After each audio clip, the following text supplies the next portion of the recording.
Hey everyone, how's it going? This is Rob Cray here with another Geeksation Live Podcast. And of course, this week we're going to be talking E3 post-show. Now, of course, I'm aware that the E3 event's still going right now, but we kind of wanted to talk about all the stuff that they've revealed so far.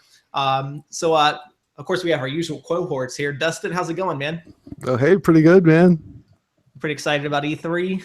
Oh, yeah. Awesome. Gil, how's it going? Dakota, sorry. Why are you doing that, man? Sheesh. Like right off the bat, too. So everyone's like, why does he keep calling you Goo? So that's kind of like a childhood nickname for Dakota, by the way. So I apologize.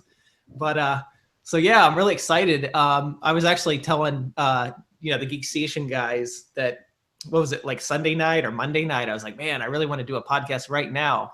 So we decided to do it a little bit early since we typically do these on Thursday nights. We decided to go ahead and do it Wednesday.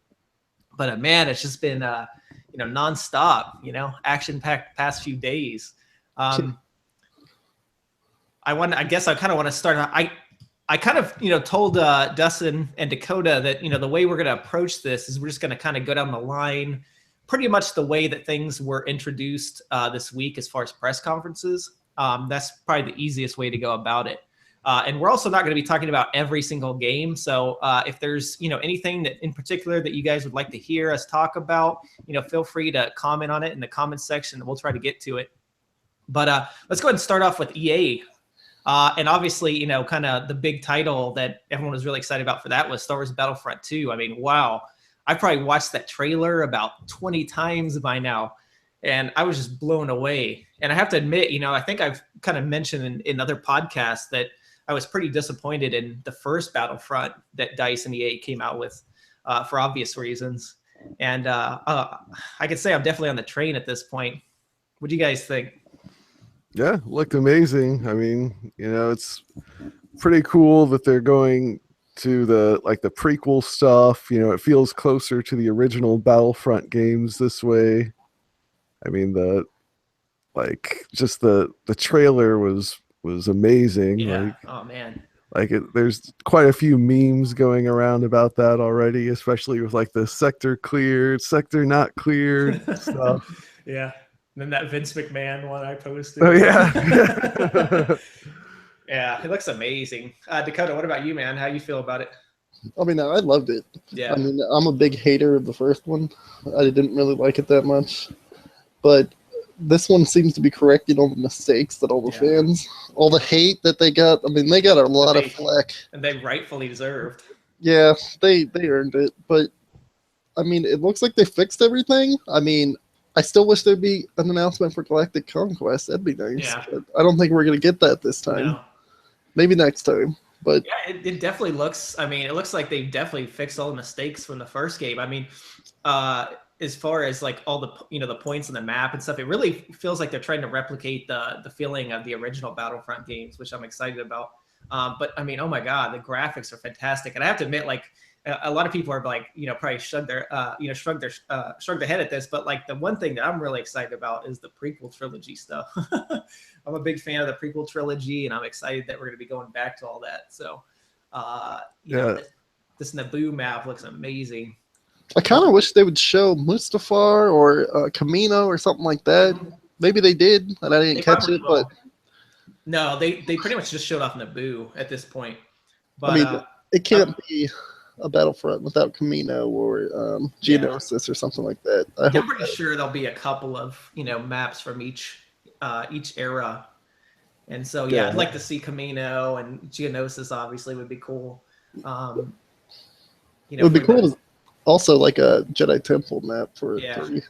Well, they really covered a lot of, I think with the DLC with the first Battlefront, they covered a lot of the, the areas from the first, the original trilogy. So I'll be interested to see where they go with that. I mean, if they bring back the Bespin map was the most gorgeous thing I've seen. Yeah, I do. I always loved Bespin in general, but they did a really good job with that. And hopefully they bring those maps back. But I do like the free DLC they're doing though. Yeah. Yeah, that's great, because they really split the community with the last game. So, and I really, like you said, the DLC that they came out with should have been part of the original game to begin with. But what they did come out with was fantastic. So what I would really like to see is that they bring all those maps from Battlefront 1 into Battlefront 2. That'd be really cool. Yeah. Yeah. I mean, because not a lot of people got to see it, and I know that they were kind of rushed to release with the movie, which is why they didn't get those maybe in at the time. But still, yeah, they could have made it free. You know what Yeah. I mean? And then not split the community. Because it was crazy. It was like, I went and bought the game day one, and I was so mad because I got it home. It was a great game, like technically, from a technical standpoint, but like it only had a couple of maps, obviously, and it had no single player campaign. That's honestly, we didn't even talk about that. That's something I'm really excited about, is the single player campaign mode. Mhm. I mean, not to mention it can, it takes place after Return of the Jedi, and it seems to take place directly after Return of the Jedi. And then I don't know if you saw the trailer, but there's this weird like robot with like Emperor Palpatine's face projected on the screen. Like that was, I found so intriguing. I was like, what the heck is going on here? I like that it's a completely new story none of us have seen. That's canon. Yeah. Yeah. So there we go. That's all I wanted. I just like that you get to play as the Imperials. I mean, exactly, right? Yeah. I know. I'm so hyped for that. Oh man, this game's gonna be awesome. I'm definitely, I was kind of on the fence, and I kept telling, Dakota, I'm not getting this game day one. Well, guess what? I'm getting it day one. Didn't they say that some of that is the story is going to kind of tie into the First Order too? Oh yeah, for sure. So we're going to see a connection there. That's going to be great. That at least you might even see bridges the gap. Yeah, maybe it's good because at least it bridges the gap cinematically that we didn't see. So yeah, that game looks really cool. I guess we can all agree on that. yeah. They also announced Anthem, which I think we both were pretty well. I think all of us were pretty skeptical about. After seeing the trailer, I actually am kind of excited for it at this point. Like, it looks really cool. It definitely is. It's their take on Destiny, I guess, but it looks better. And I think that it has a lot of potential, especially as a co-op game. I mean, I guess I'm gonna be the Debbie Downer on this one. Yeah. I mean, it looked okay, but I mean, what I want to see BioWare doing is making more RPGs. I mean, I feel like there's enough like multiplayer shooters in the world, but there's not all that many high quality, well-written RPGs. Yeah, and at the end of the day, I would have much rather had them announce a Knights of the Old Republic remake or something. But yeah, I mean, we were speculating about that, so unfortunately, that didn't happen. Yeah, I mean, that was one of the biggest disappointments of the show for me, honestly. Yeah, I mean, you have BioWare Montreal, the guys who are behind KOTOR and Mass Effect 1 through 3, and they're making Anthem rather than. I don't know why they didn't stick BioWare Edmonton on Anthem rather than. Yeah, that would make sense. Because then it totally screwed Mass Effect Andromeda. Yeah, true. That's a good point. I think they described Anthem as, in their own words, as the Bob Dylan of video games.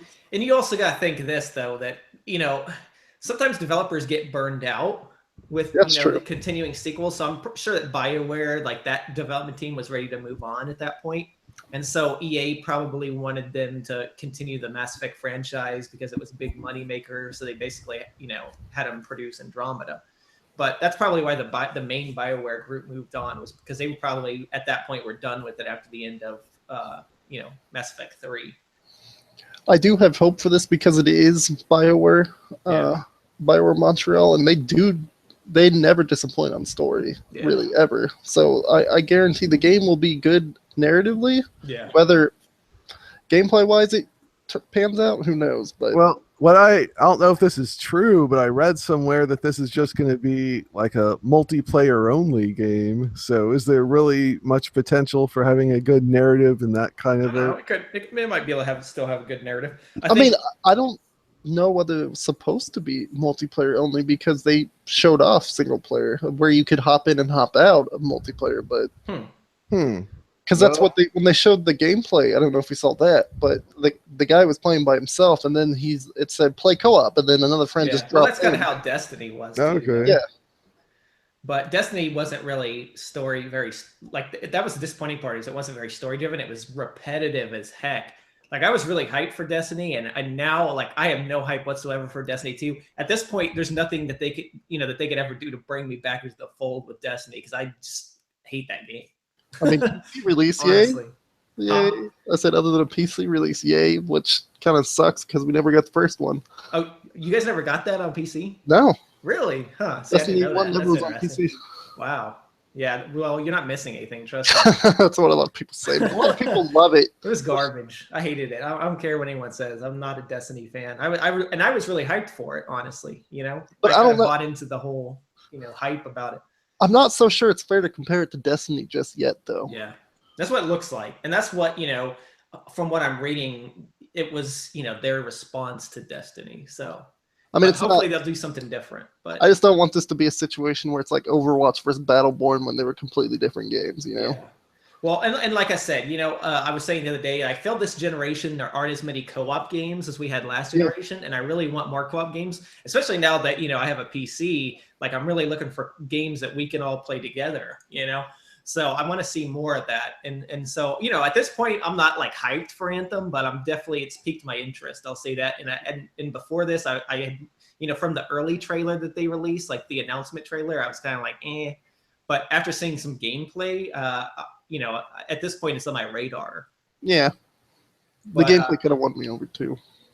But yeah, so otherwise from EA, we also had obviously Battlefield 1 DLC announced, which looks cool.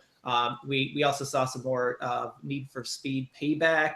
Not too exciting there. Basically, it looks like the Fast and the Furious to me. I'm not a huge Need for Speed guy. So. I think they announced Star Wars Galaxy of Heroes Thrawn update or something. For those mobile gamers out there. Yeah. Well, surprisingly, they didn't bring a lot to the table. I was kind of shocked. I was expecting more. Especially, I was expecting more. I think we talked about this last time. We were really expecting to see some of the other Star Wars games that were in development. More so Viscerals, at least. Yeah, at least Viscerals. Hopefully Bungie's. We didn't see anything from them, so that's kind of disappointing. But, yeah. Did you say Bungie? Huh? Did you say Bungie? Oh, yeah. I was like, wait a minute, what I miss? Yeah, my bad. But, yeah, so moving on, Microsoft obviously was the next one up. And the big, kind of the elephant in the room at this point is Xbox One X, which is the most horrible name that I've heard. I actually really like Scorpio. I think they should have stuck with that. Like just called it Xbox One Scorpio or something. But Xbox One X, and I actually, I was thinking about this. Did you guys realize that the acronym for that is Xbox? Yeah. So that's kind of interesting. But yeah. So what you guys? How do you guys feel about that? I'm not very impressed with it. I mean, it's a mid-tier console that's a little more powerful. Yeah. That means now there's 3 Xbox consoles with the Xbox One S. It's as well. So yeah, hey, are you there, Dustin? I think we lost Dustin. But yeah, at this point, like I think it's a really bad move on Microsoft's part because think about it, we're technically at the end of a generation cycle. I mean, console generations tend to last about 5 years, and so we're in year 4 at this point. So I really don't think it's a good idea. Honestly, I think that Microsoft should have just waited and then, put their eggs into a new console and, announced it next year, like whatever the true successor to Xbox One is, and then done it like a next gen console. But, coming out with some like $500 console towards the end of a generation cycle, I think is going to be a huge mistake. Not to mention, like, their press conference focused so much on this new console, but at the end of the day, they still have the same problem that they always have, and that's they don't have any freaking exclusives. I mean, very good ones. Yeah, I mean, there weren't that many games that they announced. There's only one, honestly, out of their entire press conference that I was excited about, maybe 2.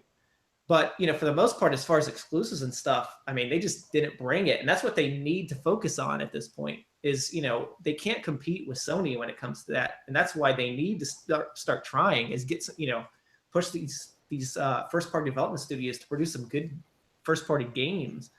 Because in that regard, Sony's killing them. And, I think the least of their worry should be a more powerful console. Yeah. Sheesh. I mean, they tend to, it's sad because like I said, they tend to be more gamer friendly these days, especially with now being able to play Xbox, the original Xbox games, Yeah. backwards compatibility, and then now, I mean, there just isn't very many of those exclusives. I mean, a lot of the exclusives they do have are also on PC, so I guess they're just console exclusives. Well, they're they're Windows / PC. Yeah. So I mean, I like that actually, that aspect of but what Microsoft's doing is having cross play and stuff with PC. I like that, but at the same point, what's the point of a PC gamer going out and getting an Xbox? Cheaper, maybe. But see, well, I think it's not about PC gamers per se. It's more about the consumer and getting the average consumer who doesn't want to spend thousands of dollars to build some crazy PC rig. I guess that's fair. But the good thing is, though, like I said, the good thing about it is the fact that, like, say games like Halo. I think Halo. No, is Halo on PC? I might be mistaken. I don't think Halo is. Not yet. Okay, so Halo's not. Halo 6 is supposed to be, but like some of the other games, I guess, like Gears of War 4, stuff like that, which has cross-play, which I think is really interesting concept and is really cool for people who, say they have friends who have Xbox but that don't have PC, and they can still play games together, which I think is a great idea. But yeah, I really think it's a bad idea. And then the price point at $499 is just too expensive. I mean, who's really going to be able to afford a $500 console, especially this late in the generation? And even if I could, I wouldn't buy one just because, like, I'd be afraid that in the next year or two they're going to announce, the successor to the Xbox One. So, yeah, it feels very much like a 32X kind of situation all over again. Well, and then okay, this is hilarious. I just was reading today that, like, okay, they keep talking about 60 frames per second, 4K resolution. But Destiny 2 is not even going to run at 60 frames per second. Nope. On this system.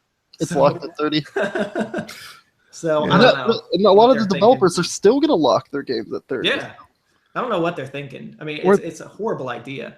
Weren't they talking about like 60 frames per second, even like at the launch of the Xbox One? So, I mean, it seems like they always inflate those kinds of stats. Well, and then the Xbox One has had a problem with even hitting 1080p. Yeah.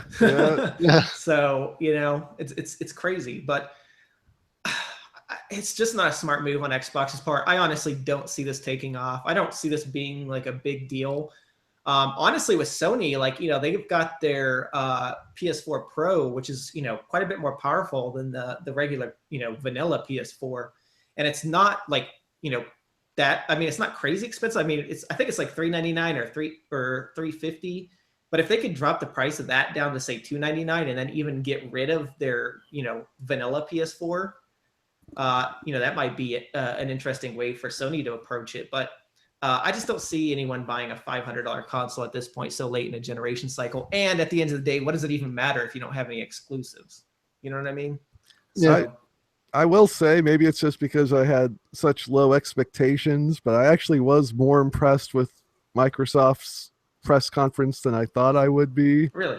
Like there were a few games that caught my interest. Obviously there's Cuphead, which I talked about last week, which I'm a huge fan of, but like Sea of Thieves, like I didn't think, I thought it looked like it sounded like a cool concept, but I mean just like the video of like massive multiplayer teams like on different boats, having duels and shooting cannons, and I mean it looked pretty awesome actually. Well, I did want to come back to that. Sea of Thieves definitely looks good, but I real quickly I just want to mention they talked about Forza 7 and the kind of the big thing with that, which I will say was really cool, was like the HDR effects, which looked good, but still at the end of the day it's like another Forza. Metro Exodus. Metro, I was like intrigued by the trailer, but unfortunately there was no real gameplay. It was all animation. Oh really? I didn't know that. That's one that I was going to bring up as one that I thought looked pretty intriguing. But yeah, it looks cool, but it's it wasn't real gameplay though. I'm sure it was probably made in engine, but it wasn't actual gameplay. State of Decay didn't have much gameplay either, even though it claimed it was a gameplay trailer. Yeah. That doesn't look like a gameplay trailer. I want to see them playing it like they used to on stage. Like, whatever happened to that? Yeah. Yeah. Yeah, that's what was kind of disappointing, was there's a lot of like, just trailers and no gameplay as far as Microsoft's press conference. Assassin's Creed. We'll come back to that with Ubisoft. But State of Decay, I will say that's probably the second game that I was excited about was State of Decay. Just because once again that co-op feature I think will be really cool. This is something that I think once it comes out that we could possibly get on PC and for some game night action. But as far as like indie games, they announced a lot of like little indie games and stuff. The one that really stuck out to me was The Last Night, and I think I kind of talked to you guys about this. And that looks so cool. I didn't even know that was an indie game. That looked really good. It is so cool. Like the art style of it has this kind of like future punk, like like cyberpunk. Cyberpunk, like Blade Runner type feel. And I was like, that was like the one game that really stuck out to me. What was that other game that I was talking about too? The one with like the miner, the little like, it kind of looked like Minecraft a little bit. It had like some like people going down into like a cavern and mining. Do you remember that? I don't remember that. Yeah, I don't remember that either. Well, I can't remember what it's called, but I don't have it on my list. But that one looked kind of cool, and it looked like it was like a 4-player co-op. But then, of course, next, Sea of Thieves. We start to kind of touch on that. But this, for me, was like the biggest takeaway from Microsoft's press conference was Sea of Thieves. Like all the other games I could care less about for the most part, but Sea of Thieves absolutely blew me away. And honestly, I'm super hyped for this game. Like it out of E3 altogether, it's probably like in my top 3 games I'm most excited about. Yeah, I've been excited for this one for like 2 years now already. Seeing it being played up there like that is just it's making it worse. Yeah, I want it in my hands already. Exactly. It sounded cool before, but after actually seeing it in action, I'm like, oh man, this is gonna be amazing. Yeah. I mean, I'm not huge into like multiplayer only games. I mean, it takes a lot for me to get like excited for one, but that looks pretty cool, I have to admit. Just the amount of stuff, the shenanigans you can just come up with a bunch of friends. Yeah. It's just imagine us and Lebo. Yeah. playing some Sea of Thieves when that comes out. Oh, it's gonna be good, man. It's gonna be good. By the way, Lebo has been gone the past couple weeks. He's actually on vacation. He's like chilling here in Florida, north of me somewhere. But so I hope Lebo, if you're out there listening, you're having fun, man. We miss you. But Sea of Thieves, man, looks fantastic. Definitely, my first choice from the biggest thing that stood out for me from Microsoft's press conference, and definitely that's a day one purchase for me. I'm convinced. Yeah, that's a pre-order for me if they allow it. But like that was the one thing that won me over. That's like my E3 winner right there, game wise. Wow. Yeah, it looks fantastic. I think we all are on the same page with that one. But then, of course, they finally announced, a release date and some footage, gameplay footage of Crackdown 3, which I think has been in development hell for quite a while, right? It's supposed to be like an Xbox 360 title originally. Yeah, it was. Pushed it back, and then now they got Terry Crews on board, which I'm not going to complain about. I love Terry Crews. Yeah, but I just have no hype for that game whatsoever. Yeah, like the whole destructible environments and stuff sounds cool, that aspect of it. But like actually seeing the gameplay too, I was blown away. Like I was actually shocked at how like bad it looks. Like I was like expecting so much more. It has that like I'm not a huge fan of that cell shaded like graphics look. So it had that going, and it just didn't look like even a modern gen game. It still looked like it was in development for Xbox 360. What's weird is you could do a cell shaded and still have like good lighting effects to make it look next gen. It's just it was missing. Generic. It looked like it's another open world game that I won't be playing. Yeah, I'll skip that one. No hype whatsoever for that. Let's see what else. They also obviously had a trailer for Middle Earth: Shadow of War. That looked pretty cool. Like the orcs in that, man. The personality of the orcs was fantastic. I just like the idea. I don't know if you played Shadow of Mordor that much, but I'm a huge Lord of the Rings fan. I don't know I don't think you ever were, Rob, that much. But that game was fun. Yeah, I've heard it's a great game, and I'm not. As someone who's not really into the Lord of the Rings, like I actually really wanted to play that because I heard it was so good. See, what's good about that one is now you get to make armies. Whereas you were like an Assassin's Creed type sneak around, do stuff like that in the first one. Now you're like a general or whatnot. You're controlling armies against other armies of orcs, and that idea right there is awesome. Yeah, I remember watching gameplay of it, and I was like, "Dang, this looks exactly like Assassin's Creed." And I guess they used the same engine, like literally, like it was the exact same Assassin's Creed engine that they had bought the rights from. It was more like it used an Assassin's Creed engine, I guess, but it played more like the Arkham series when it came to fighting, and that wasn't a bad thing. Yeah. It had like the exploration, the climbing around of an Assassin's Creed game, but then the combat of Arkham Asylum somewhat.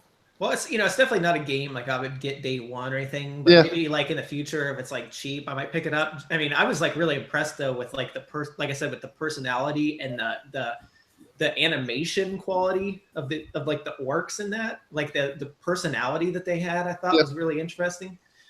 So that looked cool. And then next on the list I have is OG Xbox backwards compatibility, which I called last week. Yep. Yeah. Yep. I knew that was coming. And I'm glad it is, because I mean that's the one thing that I will say that Microsoft is doing that like I'm a huge fan of, and that was one of the big factors in me buying my Xbox when I had it, was because I was like, oh well, it's kind of cool to be able to go back and play some of these older games, right?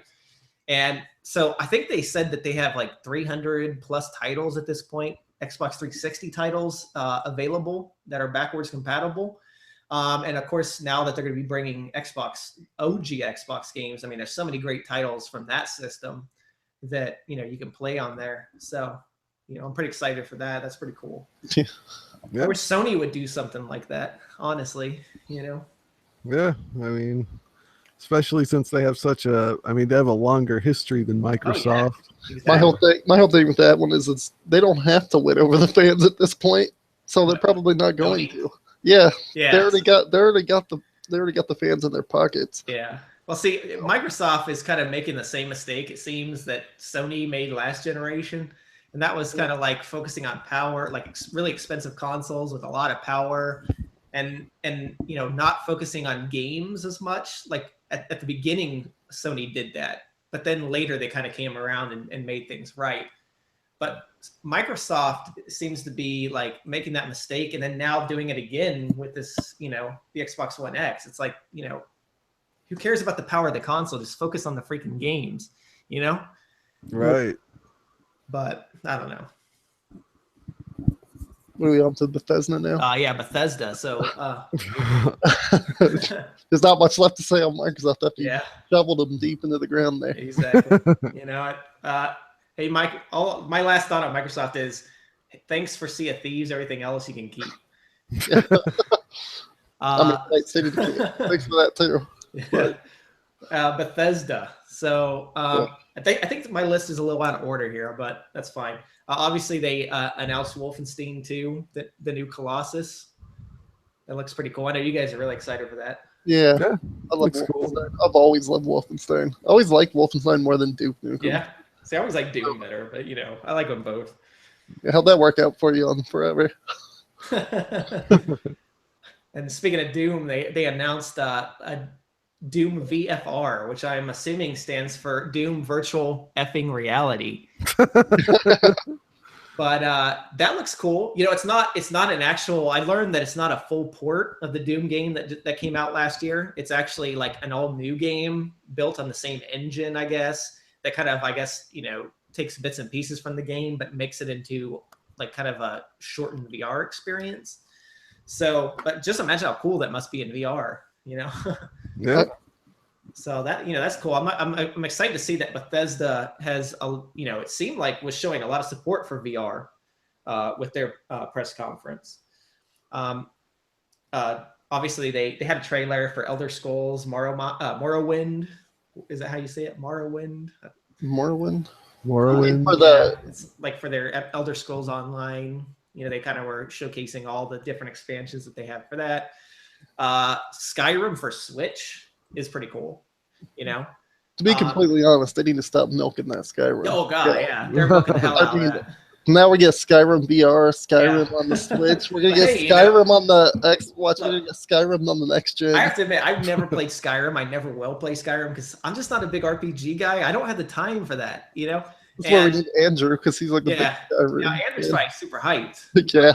He's like, I'm not only getting Switch, but I'm getting PSVR. But yeah, so it's cool though. I mean, look, even though it's a last gen game, I mean, Skyrim is a massive game, and the fact that you can actually now play it on the go is pretty dang cool, right? Yeah. So, Switch. I feel like the Switch is really gonna get a lot of like really cool like last gen games and stuff, and it's gonna has so much potential, being like I mean, for what it is, being so powerful. Yeah. But the next game on my list, and I honestly was not hyped whatsoever for this, Evil Within 2.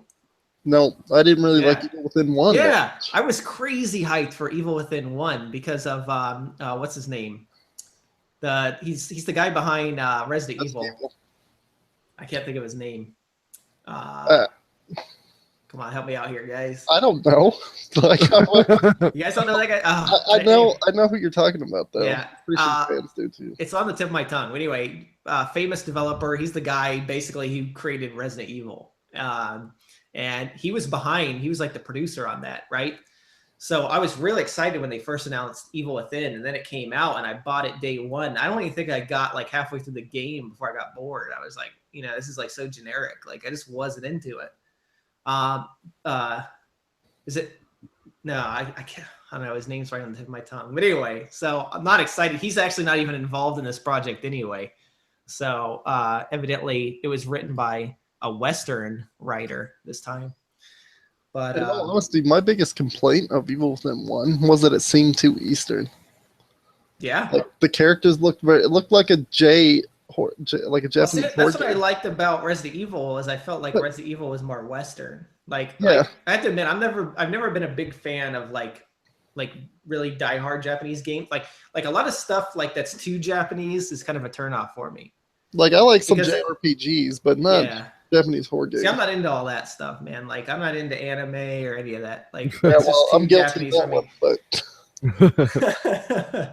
I like more Westernized type Japanese games, but so I'm not hyped for that at all. Like after that first game being such disappointment, they can keep that. Trent, I think it's Trent Haga. That's I don't know if you guys are familiar with Trent Haga, but he's like a B horror film director. He's the one or writer. He's the one who's writing Evil Within 2.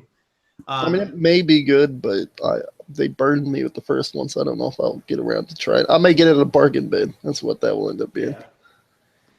Yeah. Fallout VR. That looks. I was pretty pumped for that. Yeah, I mean, I love Fallout 4, and like this is something that I would consider getting VR for. Like it looks awesome. I think the ability to explore that universe in VR is going to be amazing. Oh yeah. I'm like getting killed by a death claw you didn't see. Yeah. It's gotta be freaky.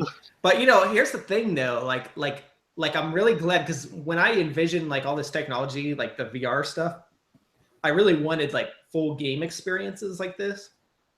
And so far what we've got are like demos. Yeah, demos. Yeah. And so I'm really excited that they're finally doing like some full-fledged games in VR. But here's the issue is that like I played, PlayStation VR and I got sick every time within 10 minutes of playing. It's so like I don't know, it just makes you nauseous. Like the motion sickness and stuff with it is like a big problem.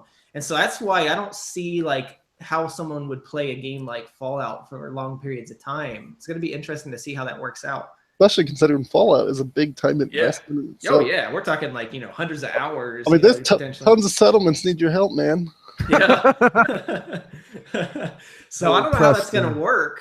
Maybe it won't be so bad because it's more like on the ground, like walking around and stuff. But like the games that I played in VR, like the games I'm really excited about are like really action-packed type games. So Eve Valkyrie was really cool, but man, flying around makes you sick. What was the other one? Riggs. I played Riggs, which is like a kind of like a first-person shooter, like robot first-person shooter game. And you're like in an arena and you're jumping around. You're like jumping up in the air and then landing. And oh my god, dude, it made you sick. But I think I don't know. It has a lot of potential. I'm excited. I don't know if I could drop $500 on a headset to play it, but Yeah, I mean, I'll definitely wait till the prices go down. yeah. Yeah. I'm real quickly. It's driving me nuts. I'm trying to figure out the name of That guy. yeah. It's like, God, I can't believe I can't think of it. I mean, this guy is like one of my heroes. Shinji Mikami. There we go. Okay. Yep. Sheesh. This guy's a legend. I mean, come on. He created Resident Evil. Thank you, Shinji. All right. So, Quake Champions, they announced that BJ Blazkowicz is going to be added to that game. I didn't even realize that was a free-to-play game. That's cool. I'm of course I'm new to PC, but I'm pretty hyped for that. I'm going to have to download the new Quake. Evidently it's free. It's like in its beta. Either. Yeah, it's in its beta phase. Quake Champions, I guess it's called. Yeah, we can play it right now if we wanted to. Yeah, man. And then they announced also the last big thing I have for Bethesda was that they announced Dishonored 2: Death of the Outsider. So I was kind of confused about that. Is that a DLC or is that like a standalone like kind of sequel? I have no clue, honestly. Yeah, you guys are Dishonored fans. Okay. I'm not huge on Dishonored. Like I try to steer away from Bethesda as much as possible. It's too glitchy. It's not the glitches in Bethesda game are hilarious though. Yeah. I don't know. It seems like there are a lot of more of the same lately than innovation. And that's why I'm getting irritated with them. Because how many Skyrim titles do you have to release before we get it? Yeah. Right. That's kind of how I felt like across the board. We'll talk about that more later. E3 in general. What disappointed me is they didn't announce anything for a new Elder Scrolls title. Like, I think they said that they're not even. They were quoted as saying it's not even in development at the moment. I don't believe that. I'm sure. I don't believe that either. But like, you don't have any news. Yeah. Like, hey, we're doing it or something. Like that's the bread and butter. Fallout and Elder Scrolls is what they do. That's what people come to Bethesda for, and they didn't announce any of that. So I think they've done a really good job with like Doom and Wolfenstein franchise. Yeah. Obviously, like releasing those. Oh, and the paid mods bullshit. So yeah, I didn't have that on my list. You guys want to talk about that? Yeah, I mean that's for me the biggest story out of the Bethesda event. I mean, like you weren't really into PC gaming at the time, bro. But like, what was it like a couple years ago? Like with, I think it might have been Skyrim. It was a Bethesda game. It was Skyrim. It was Skyrim. They're testing it in Workshop with paid mods. So I think Valve and Bethesda were testing a system like on Steam where people would actually have to pay for mods, and it led to like one of the all-time biggest backlashes in gaming history, and they had to kind of abandon that idea. Yeah. So okay, this is how I kind of saw it. Like I didn't have it on my list because I guess, like you said, for me, I'm not a PC gamer. Typically I'm more of a console guy, so it wasn't a big deal for me.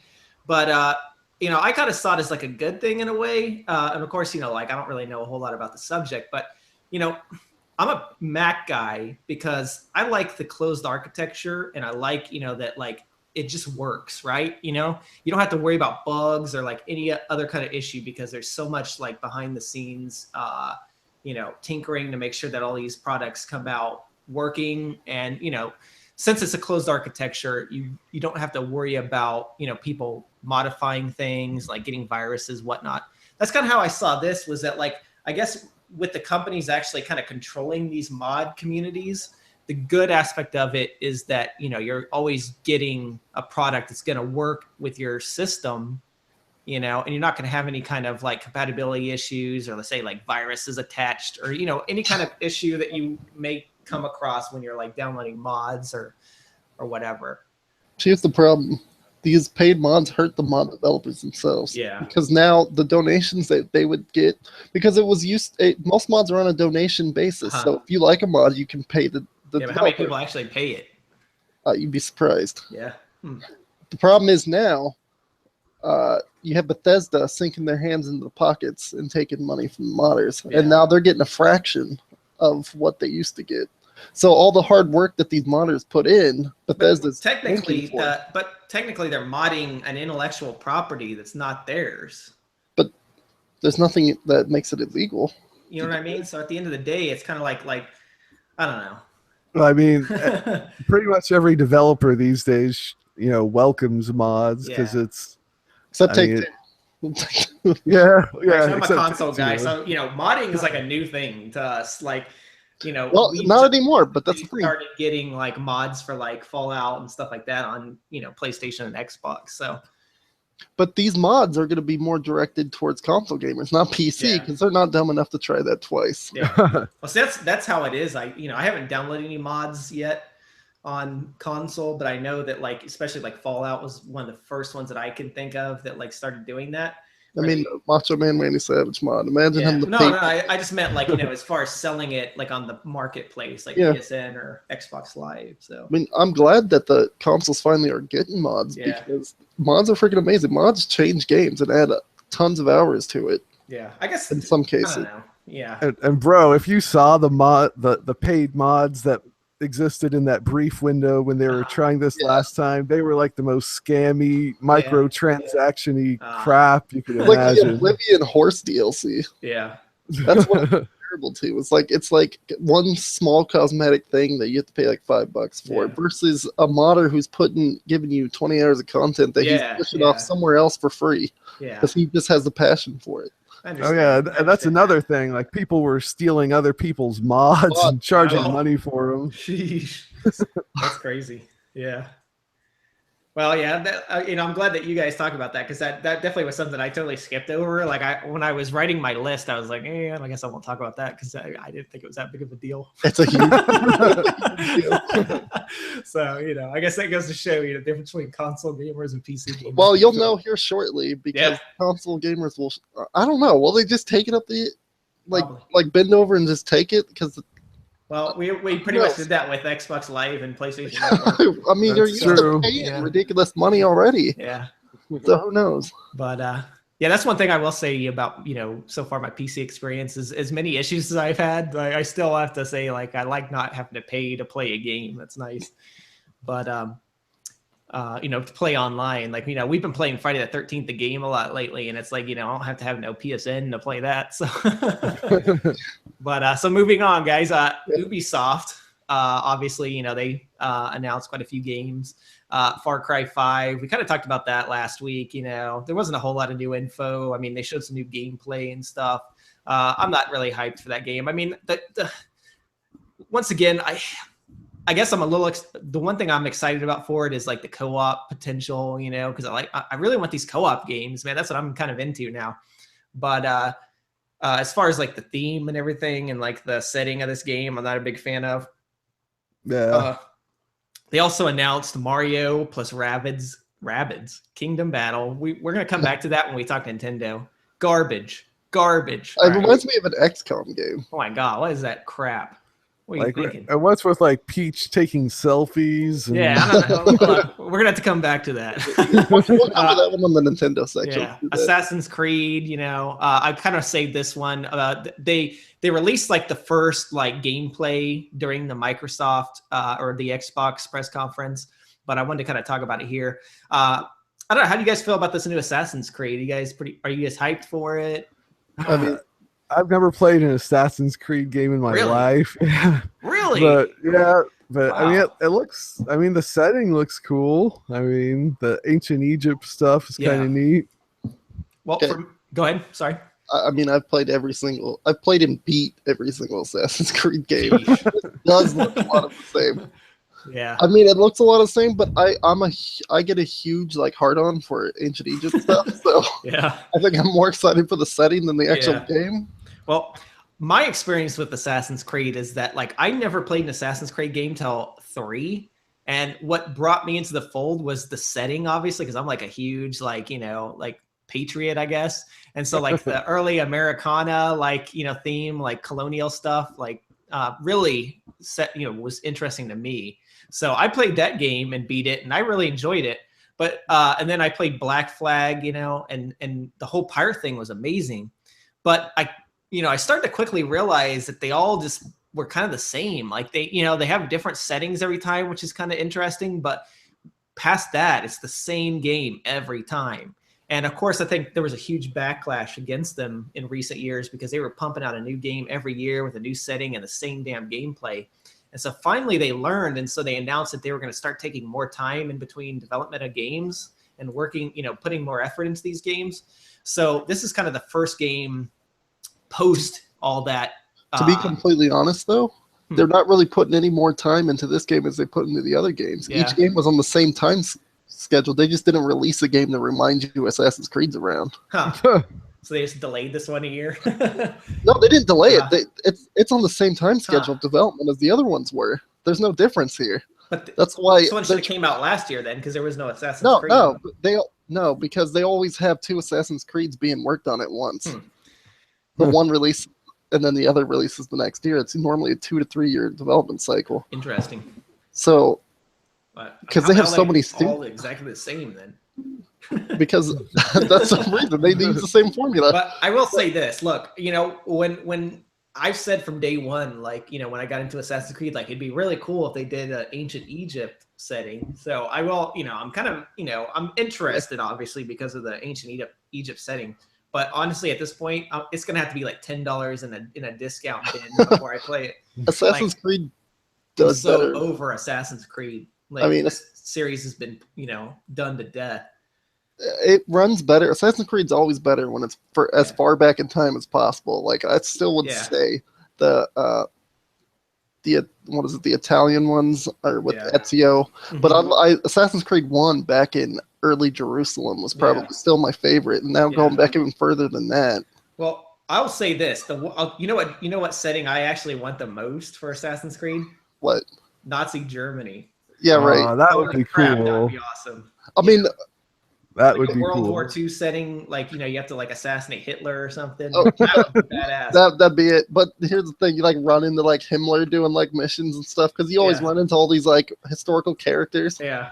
That's kind of why I like this genre because it's like I always loved history class. Yeah. So Assassin's Creed is good for that. Yeah, that's what is I think everyone's interested in with Assassin's Creed. The problem is it's the same game every time. And something different. Yeah, they botched the main narrative in the first place way back on Assassin's Creed 3. I'll tell you what, look, I'm kind of interested because of the thing, but I'll tell you what, if they do Nazi Germany, I'm in. So make that happen. The Crew 2, and I already got into that last week. How the Crew was disappointing when it came out.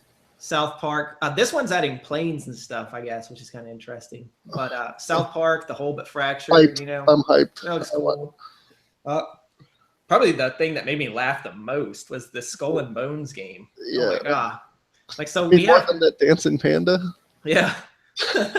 so we have a new pirate game, and it's basically, you can tell it's they've taken the like ship, like pirate ship engine or whatever from Assassin's Creed Black Flag and have made like a whole game out of it. But it takes away all like the adventure stuff as far as like exploration on islands, because from what I saw of it, it's just like battles in the high seas, right? You can't actually like get off your ship and go to an island. I mean, we may be wrong, but from what they showed, but from what it showed, it looked like it's just sea battles, which to me is kind of boring. You know what? It reminds me of instance PvP on MMOs. It's just like you queue up and there you go. That's it. Now, I will say this: it looks beautiful.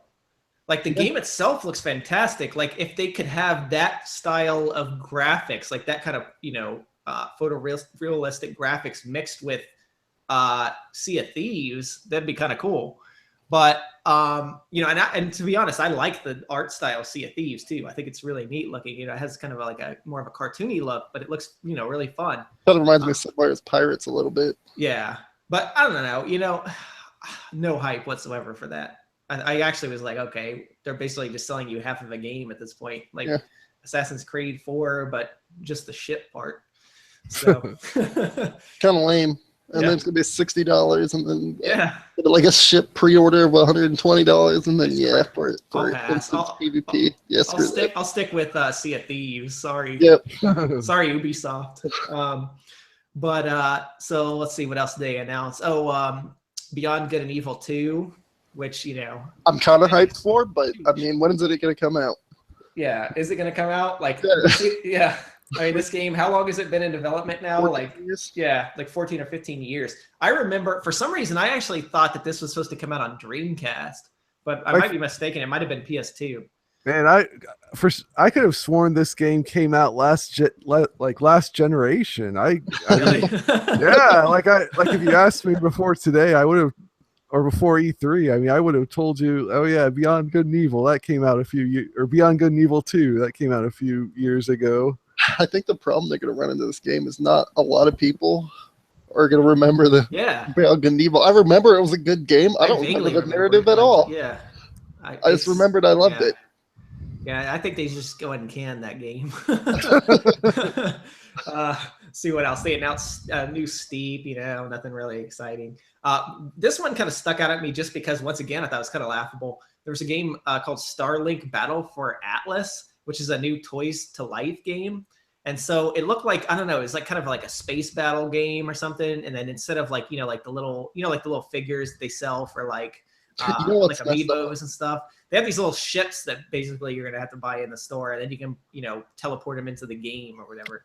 I'm glad you brought that up, because this is what pissed me off about this thing. That's done by the Splinter Cell developers. I wanted a new Splinter Cell game, not that crap. Exactly, a good Splinter Cell game, not some life crap. You know what this reminded me of, bro? Do you remember Captain Starhawk from when we were kids? No. Oh man, no. It was. What's Captain Starhawk? It was like, you buy these like little vehicles that look almost exactly what they had in these games, and like it's supposed to like somehow interact with like the TV show. I don't know how it worked with like 1980s technology. No, it sounds awesome, man. I wish I remembered this. They were pretty awesome though. Yeah, I think the Toys to Life thing is, I thought, I was surprised that they announced a new Toys to Life, because I thought that whole genre was pretty much dead. Like, amiibos still sell pretty well, just because, you have that kind of crazy fandom. I'm not gonna lie, like they announced new amiibos the other day, and I guess we'll kind of get into this with Nintendo, but like I was actually pretty hyped because some of the amiibos look cool, but I'm not interested in playing with them. I'm just interested in putting them on my shelf as like a collectible, But I don't see that being the same like story with these, like, what's that other series, the Toys to Life series? It's real. There was Skylanders. Yeah, Skylanders. Like, isn't that dead by now? Like, they keep coming out. I thought so. I mean, my daughter was into that for like a year, but then like they just put out way too many. I mean, there's just every year there's a new one. And there's like 100 toys for each each year. Yeah, it was. Disney Infinity did it. Yeah, Infinity. Oh yeah, they canned that. Yeah, they canned that real quick. And I have to say, like, the Infinity figures also, like, I figured they would do well just as collectible items, because you know how diehard Disney fans are. But the Star Wars figures in there too. Yeah, they were really, like, the build quality of those were really good. But like at the end of the day, it's like they were like $10 or $12. And then if there's like, say, 100 figures, like, you do the math, it's crazy. Yeah, and especially with Disney, they were pumping them out. Like, I mean, Infinity wasn't even around for that long, and they probably pumped out like 60 or 70 different figures. I mean, it was nuts how many there were. But so yeah, this might be the last, the last breath of the Toys to Life. So I think amiibos will continue to do well. Just Dance, blah, who cares about that? Transference. There was some kind of weird like VR game that they announced called Transference, and it basically was like a game, kind of like, it almost reminded me kind of like those old like Sega CD games that were like part game, part movie. That's kind of what it looked like. But it wasn't that intriguing. Yeah. So moving on, Sony. Yeah. How'd you guys feel about Sony's presentation? I mean, for me, they won E3. Yeah, for sure. I mean, at the same time, I like that they just focused on the games pretty much as a middle finger to Microsoft at this point. Like, but we don't need hardware, we got games, man. But they didn't show off a lot of games either. Yeah, a lot of the same games I knew was already coming. There was a lot of, oh crap! Now I'm hyped. I didn't know that they were doing this sort of stuff. Yeah, no, I agree with you. I think, Sony had the best presentation, had the best games, but at the end of the day, it was kind of like stuff we already knew about. They played it safe. Yeah, they played it very safe. I didn't really feel like, I was expecting like that, holy crap, like, because usually every year Sony has a couple of those, oh my God, announcements, like, something that they had never even like talked about before that was a surprise. And they really didn't have anything like that at all. I mean, there was rumored that their holy crap game would be like, after they announce everything, that guy would come back on and be like, oh, wait, just one more. And then there's Red Dead. And that guy was awkward, wasn't he? Yeah. Like, no Red Dead? Come on. Yeah.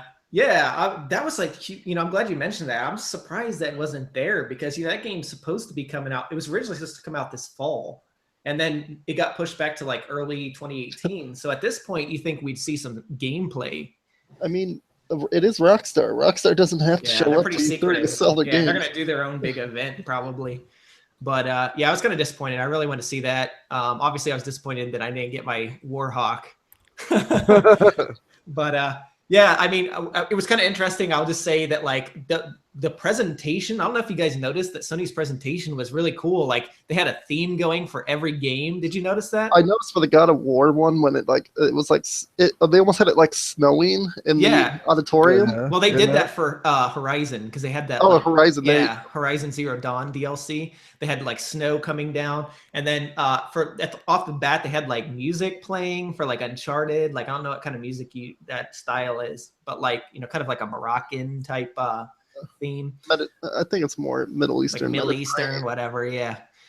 So that was kind of cool, because I think everyone off the bat, I remember in the Twitch stream, everyone was like, what in the world's going on when they first started playing the music, But then I don't know if you guys also noticed though, but like for Days Gone, they had like people hanging down. Yeah, like, they had good set pieces. That was cool.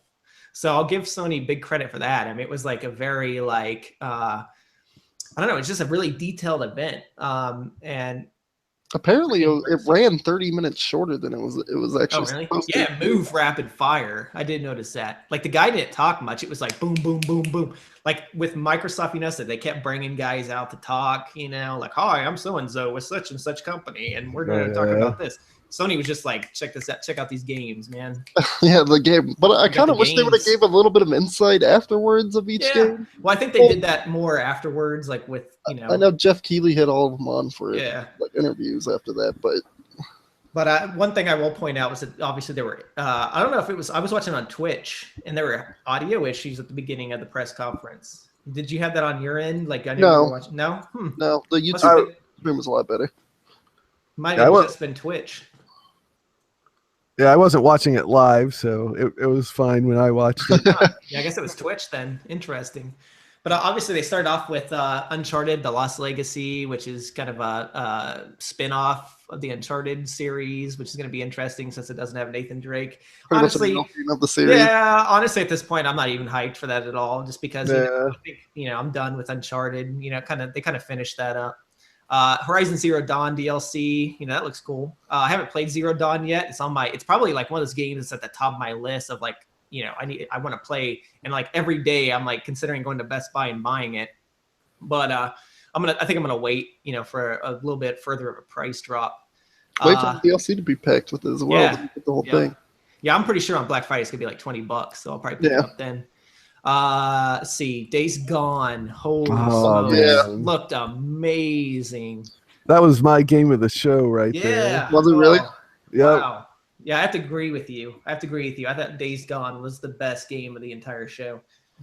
And it looked good from what they showed last year, with the announcement. But this really, like, you really got to kind of see, like, that was more than just, running and gunning from a bunch of zombies. And, was it just me, or did it really feel kind of like The Last of Us? Almost, I mean, all their games, Uncharted, Last of Us, they have a similar feel on the gameplay. I mean, it's third person, but I mean, it kind of did. Well, I just, even like just like the genre, the subject matter was really dark, I guess, apocalyptic. It's just, I don't know, it just really felt like The Last of Us. I think I mentioned this to Rob, but I couldn't get past who they chose as the actor because I kept seeing flashbacks of Force Unleashed for the main character because it's the same actor.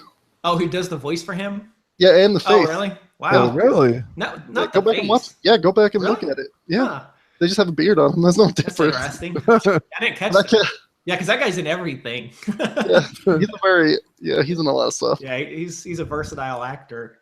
But Yeah, that game looks amazing. Like, all the gameplay, like the one thing that really stood out for me was like when, obviously how he was kind of like rigging the zombies to attack all the enemies. And like he Yeah. looked down off the like cliff and all the zombies came running across that bridge. I was like, oh man. Are they zombies? I don't even know. I don't think they're zombies, like technically. They're like some kind of just like infected, creature, like I guess it will deformed, show. mutated human or something. I don't think they're like traditional like undead zombies, but we'll see. I think it's more like Daisy type stuff. Yeah, like they're infected with some virus or something. Yeah. But yeah, that looked amazing. That's a day one purchase for sure. Yeah, that's a Sony exclusive, isn't it? Yep. Ah, damn it. Yeah. Exactly. You might have to get yourself a PS4, man. I guess so.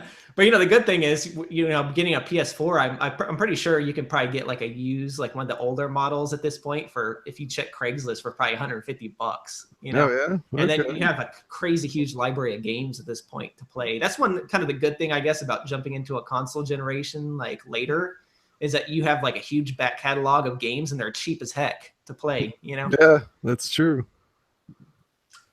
But another game, that really stood out for me was Monster Hunter World.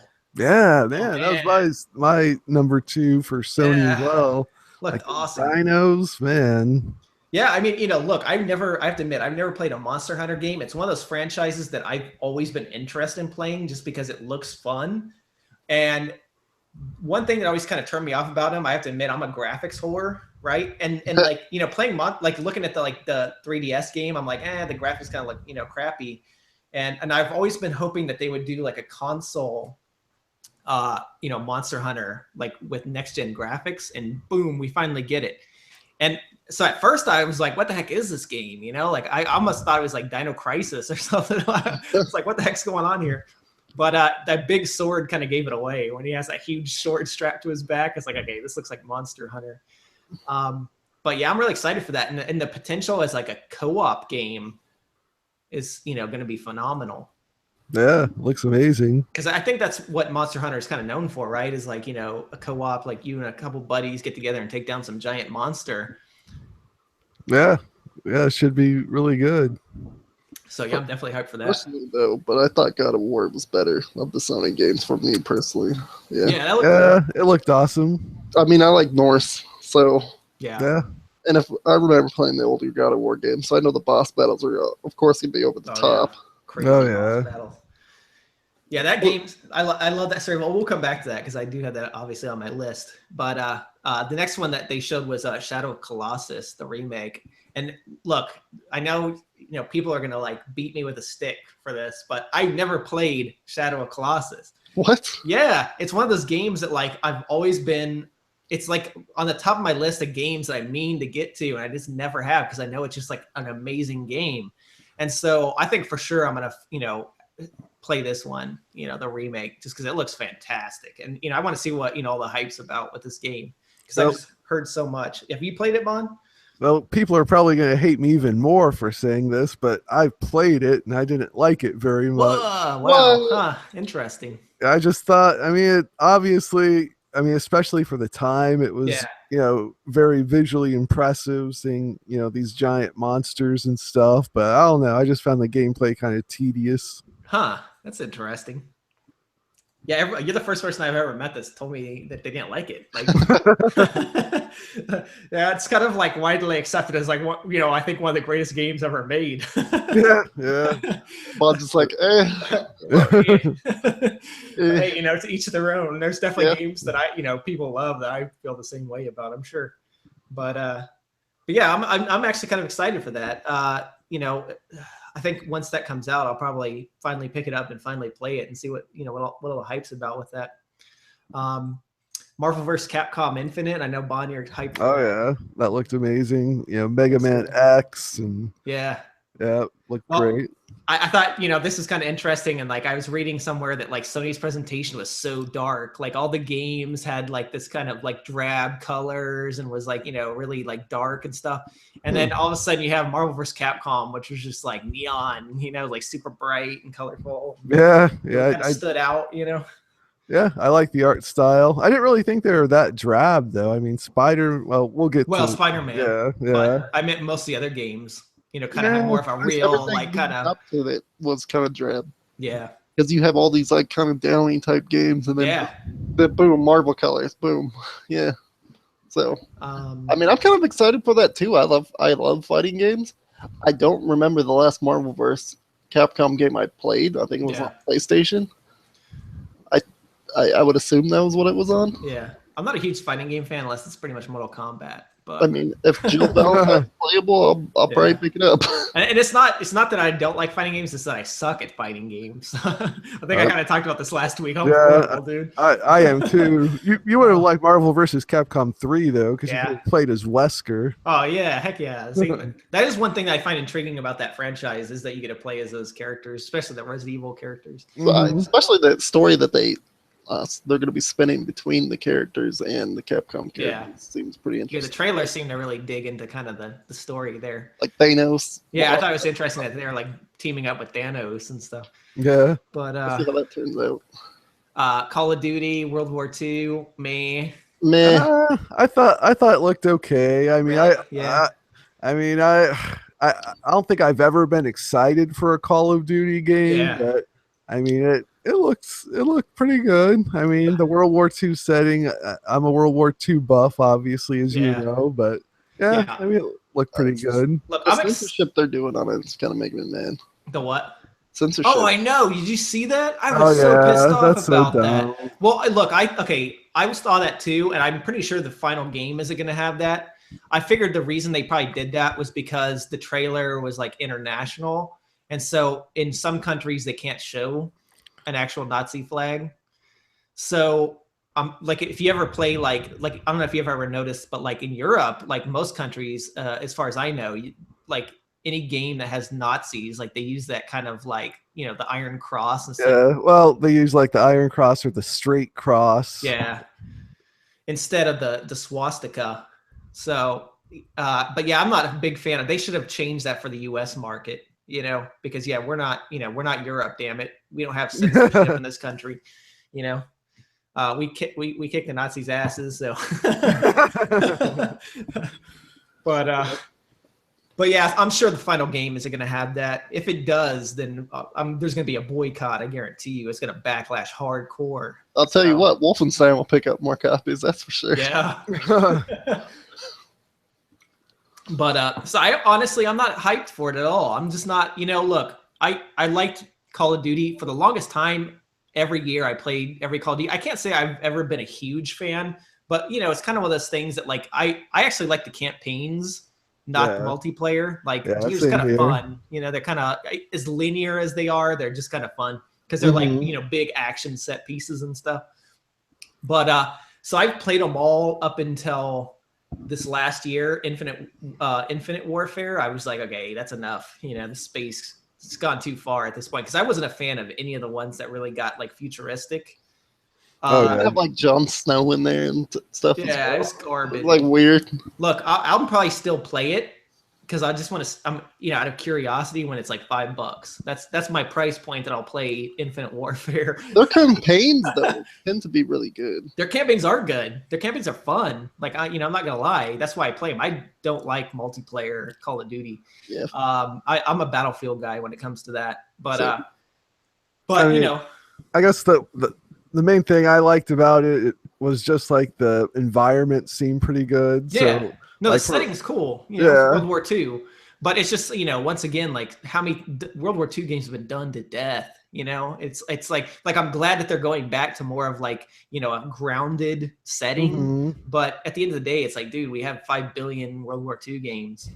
But we don't have a lot of next-gen World War II games. Yeah, that's if Battlefield would have released a World War II game, we would have been all hyped. But I think it's also because it's Call of Duty. And it's DICE. If DICE releases because DICE. That's why. But, yeah. I don't know. I'll probably pick it up at some point, but not day one. It's going to be, maybe $20 or something. Yeah, sounds right. That's a stretch for me, but I think it'd have to be like a Steve Dell for like $70. A $10. At least it's better than a $5 for Infinite Warfare. $5. So, yeah, moving on. PSVR. They showed some decent support, I guess. There were like 4 or 5 games that they announced for. I really like that PSVR. Inpatient game. Is that what it was called? Like yeah, I was kind of curious about that. I guess that's like a spin-off technically of what's that one horror franchise? The what I'm talking about. God, my brain's not functioning tonight. Outlast, maybe. Outlast. Oh, is it? Yeah, well, in you a just way. killed my hype for that game. Well, no.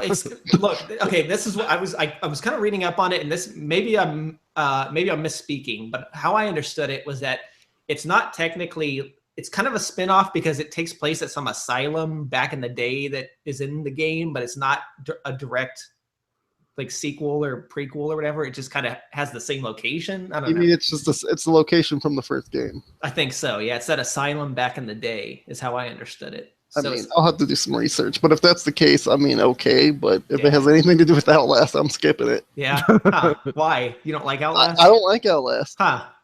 I really didn't care for it that much, and I more so now that the second one came out and I played that. Oh, you didn't like it? No. I actually was really intrigued by the second one. It looked pretty freaky.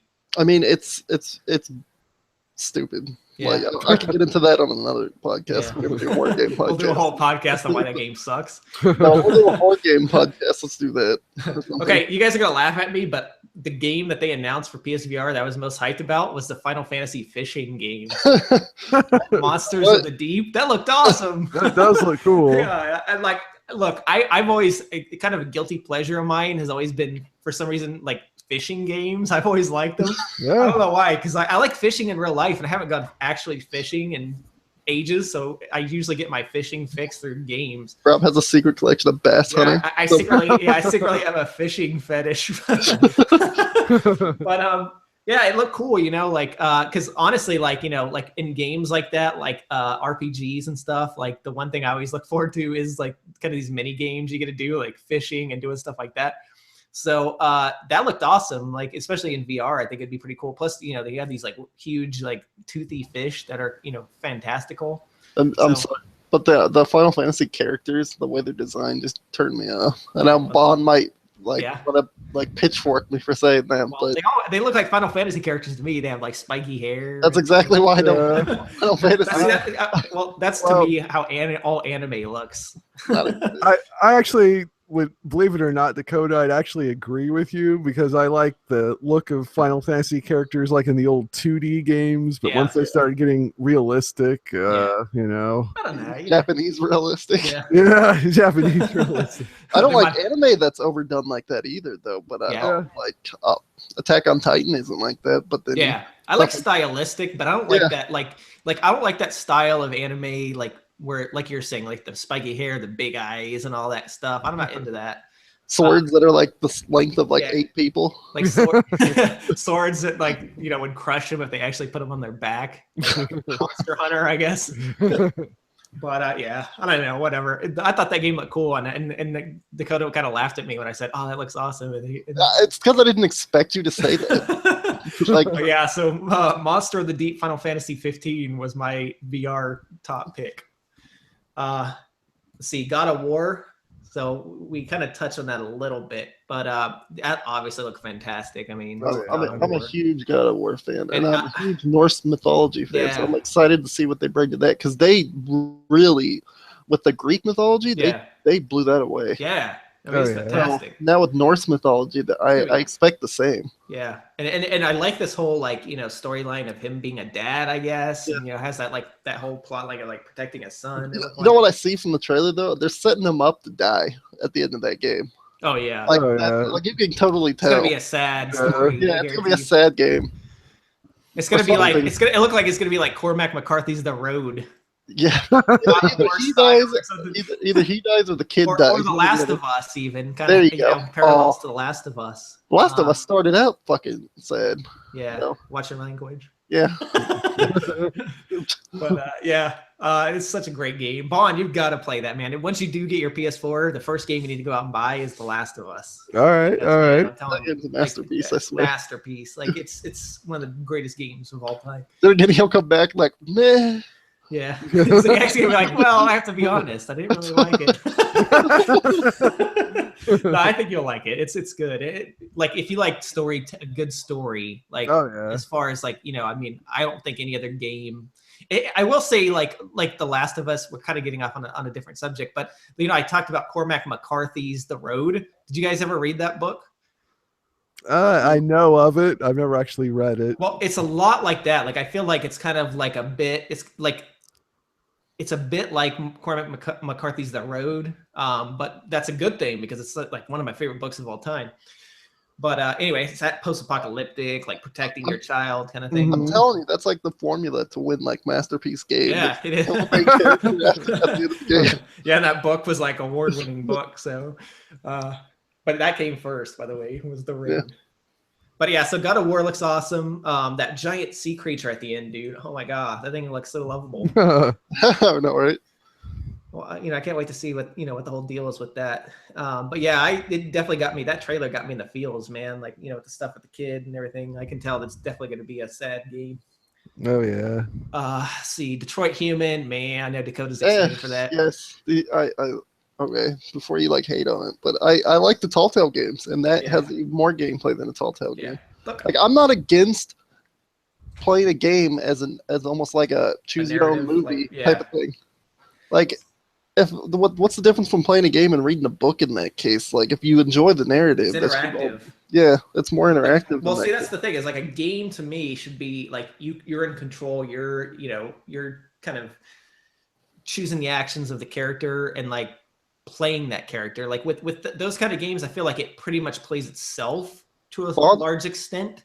And that's my problem with them. Is like, look, in theory, I don't have a problem with the game, and I guess it's cool that people are into that, but like I personally would never play that style of game. It's just not something that interests me. Have you played Heavy Rain, Bond? No. Or that's another. How about Telltale? Have you played any of the? I've played like some visual novels, I mean, so I like this style of game. Yeah. Then you probably like that. I mean, they do it the best. And the graphics, because the graphics are freaking amazing. Look, from a technical standpoint, it's cool, but like, I don't know, it's not my cup of tea, I guess. I just like those type of games that you can sit back and it tells you a story, but then you have full control over the story, and then you can go back and play it like 6-7 times and have a different outcome. Yeah. I understand that. Like I said, I like choose your own adventure books when I was a kid, but it's pretty much the same. But at the end of the day, I have limited time to play games, so that kind of game's out of the question. RPGs are pretty much out of the question because I don't have the time to dedicate to them. So that's why I tend to, anymore, honestly, I'm more into kind of, like shorter games or like multiplayer stuff that you can just kind of hop in and out of just because, I don't have a lot of time to invest. So I mean, it sucks because, there's a lot of games out there I want to play, but they're just, too much of a time investment. So. That's fair. Well, I mean, I actually really like the style of this game. I just think the premise, it looks kind of dumb, like the whole like Robot Lives Matter simulator or something. I mean, nothing to really hype me about it at all. I don't know. I just like you're alone in that regard. Whatever, I'll be alone in that. so moving on. The big showstopper, Spider-Man. All I can say is wow. Holy smokes, that blew me away. Like I was kind of hyped for it to begin with. Like I told you guys that like, hey, the Spider-Man game sounds interesting because I had heard that it was going to be like the PS1 and PS2 era Spider-Man games that were really fun. Like it's supposed to kind of be in that vein. But wow, what we got is that plus Uncharted. I mean, it looks fantastic. I thought it looked good. I think obviously it was graphically amazing. Bond like me. Well, I guess just like some of the thematics seemed weird for like a Spider-Man game. Like the whole idea of like being in this kind of futuristic kind of, it almost seemed kind of like cyberpunkish kind of a city with like robot dudes, and that's how Spider-Man is. Well, I mean, when I picture Spider-Man, I want him to be like like helping his Aunt May in high school. I didn't think it was really Electro, and there definitely were robots and stuff, which is kind of typical for like Spider-Man stuff. It didn't have like a cyberpunk. Like the city wasn't crazy futuristic. It was just I mean, I don't know. Just something about it didn't really Yeah. seem very. I mean, it just seemed like a weird choice for a Spider-Man game. But I mean, I thought it looked good, but it just seemed kind of strange, I guess. Yeah, I thought it looked awesome. It like I said, it kind of has that, like Uncharted has a, like, one thing I really love about Uncharted is the awesome, crazy, like, set pieces that it has in the game. I mean, these set pieces are like Hollywood quality in Uncharted. Anyone who's played an Uncharted game knows what I'm talking about. I mean, they're like edge of your seat action. And that's what this looked like, right? Was like Spider-Man mixed with Uncharted as far as that kind of like crazy, huge set piece design, which I'm really hyped for. It looks fantastic. And then kind of like, I was really impressed by the way, like, did you notice how like the movie sequences actually blended in with the gameplay perfectly? Like Uncharted does that too, where it's just like, you can't even tell sometimes if you're in or out of the game because it's so good. But Dakota, what'd you think of that? I mean, it's by Insomniac, so I'm not going to complain. Yep. I mean, anything they do normally is great, and I was impressed. I mean, I was in there going in zero hype because I don't really like Spider-Man, but the game was fun. Yeah. See, I'm always like the token Spider-Man fan of the group. I'm really excited for that movie this summer too. That's like my most anticipated movie this summer. I mean, you have the people behind Spyro and Ratchet making a Spider-Man game, so it's not going to be bad. Yeah, that's true. That one's day one for me also. That one looks great. But yeah, I was kind of, that was kind of like their big showpiece, and I was really hoping like at the end they were going to be like, but wait, there's more. And then they were going to like announce like a new Twisted Metal or, Warhawk or something awesome like that. Or at least say, hey, here's like some brand new IP, whatever. Yeah, here's Red Dead. We all wanted it. Yeah. Damn, where's they doing Rockstar? That was like, I mean, it just felt like, something was greatly missing from the entire press conference because Red Dead wasn't there. Because I think everyone expected it to be revealed, and it wasn't, But here's a conspiracy theory for you, bro. What if they actually were planning to reveal something huge at the end, but at the last minute they decided against it, and that's why they were like 30 minutes short? Like what? Like, why would they? I don't know. Did you read it online? No, that's just something that happened to me right now. I mean, that's to be interesting. completely honest, Rockstar has been denied going to E3 before. Or Take-Two just pulled, it wasn't Red Dead, it was something with GTA 5, pulled GTA 5 from the actual show list a few years back. So it wouldn't necessarily surprise me, but I don't think that's necessarily the case here. I don't know, maybe that could be. I mean, that's an interesting theory, especially since didn't that guy, like, who was the guy, like, he was talking, I can't remember, like, what his title was, but, like, he was kind of awkward, wasn't he? Like he had no point being up there. Yeah, I was like, hey, you're doing this today. So like, they basically should have just had him come out and like announce, and then just got into all the gameplay, and then be like, all right, thanks, folks, at the end, because he was awkward. And they didn't even need him. They could have just dumped in the trailers. Yep. Yeah. So, I don't know what that guy's deal was. Maybe, and it could be, maybe it was so awkward because of that. Like maybe, something happened behind the scenes. But that's an interesting theory, Bond. Yeah. But also moving on, Nintendo. I thought Nintendo, their press conference was definitely better than Microsoft's as far as like, announcing good games. But I was a little disappointed because, I felt like it was a lot of the same stuff, which Nintendo, I guess that's kind of typical for Nintendo, is it's like another sequel. And then I felt like also there was a lot of, potential franchises and stuff that, they didn't reveal. But so they announced Xenoblade Chronicles 2. First let me say this real quick though, and of course the highlight of the video was Reggie. Everyone loves Reggie. Oh yeah. Love that guy. But so Xenoblade Chronicles 2, man, not really, are you guys Xenoblade fans? Not really. No. So yeah, that didn't really do much for me. Kirby, I've never been a huge Kirby fan. I like the old Kirby, like on NES and stuff, but I can't say I've been a big fan of any of the newer titles in the series. Yeah. So that was kind of meh. Metroid Prime obviously was like the huge one that people probably freaked out about. I was disappointed that they only showed like a generic, like, like, ooh, space, and then like here's a 4 that comes into like, and that was it. Like here's the title of the game. Like, oh wow, Metroid give us some gameplay or something, you know? Yeah. But Trailer. Yeah. yeah, even just, I mean, even if it wasn't gameplay, like some kind of animated trailer, just to kind of get people hyped. Have Like Samus running around or something. Yeah. So, and here's an interesting fact I was reading that it was okay. So, Retro Studios obviously developed the first 3 Metroid Prime games. They're not developing this one. Uh-oh. Yeah, That's not good. so I don't know what, and that's another question. What is Retro working on? Like, what is Retro Studios working on then at this point?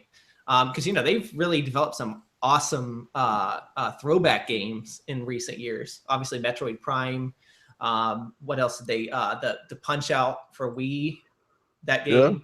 So obviously they're working on something, and I'm curious as to what that is. But then they announced.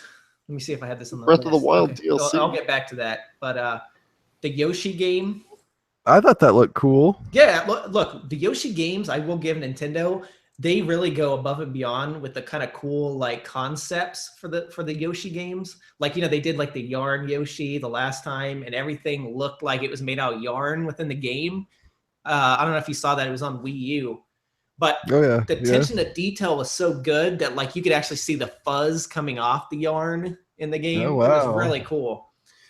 This one has a style of a diorama. So everything's like made out of like cardboard, which looks cool. And here's an interesting fact, actually. I was just reading today that the Yoshi game is being developed in Unreal Engine 4, which is unprecedented because as far as I know, Nintendo's always used proprietary engines for their games. Yeah, they always use in-house stuff. Yeah, so the fact that they're developing now, they said that they have 20 games in development using Unreal Engine 4. Oh, that might be good if it lets them crank games out faster. Yeah, it's really interesting, And I guess it makes sense because, like I was saying, a few weeks ago, the Switch is basically a NVIDIA Shield tablet, right? That's all it is it's an NVIDIA Shield tablet. Like it uses the same tech as the NVIDIA Shield tablet did. So so essentially it's like, kind of just like an off the shelf, like personal computer, like a handheld personal computer tablet. So it's kind of interesting that they're going that route. Yeah.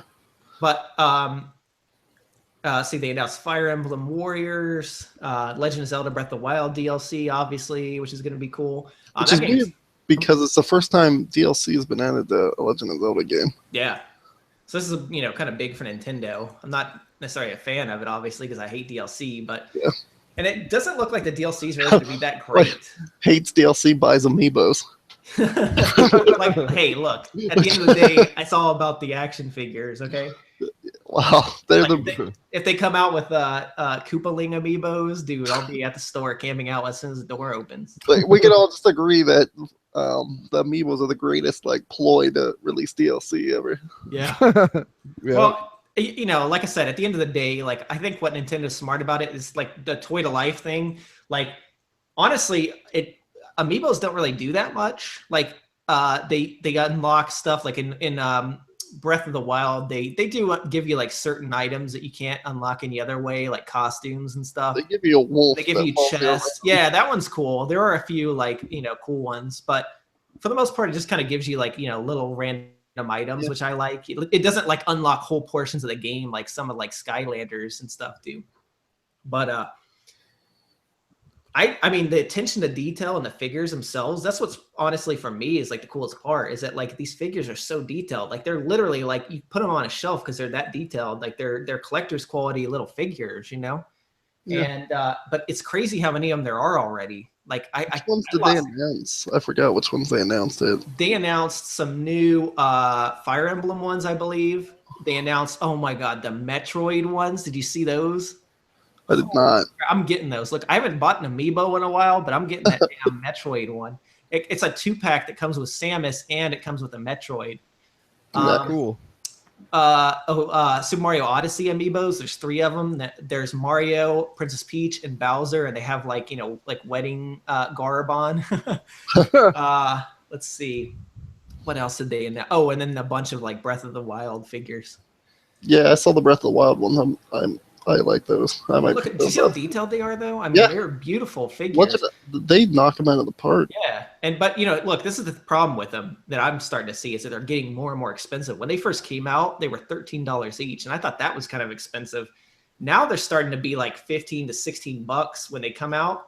And there was even one that was like $20, and it was like the Guardian amiibo from Breath of the Wild. Yeah, but that was a big. It was huge though. Yeah, it was cool. It was huge. So I guess that one was worth the added expense. I mean, it's comparable to the larger Funko Pop figures. Yeah, like, it's big. Pay a little bit more huge. for those. Yeah. But still, like, I don't see why, like, the mainline kind of figures are 17 or 18 bucks or whatever now. And they are putting more detail into them though. Yeah, the quality's getting better. The first gen amiibos weren't that great, but like ever since they've been just knocking them out of the park. Let's see. So, but yeah, We did Nintendo, if you're listening, I want Koopaling amiibos, please. I need Lemmy now. Okay. Ludwig, Wendy, Roy. If you can't tell, I'm like obsessed with the Koopalings.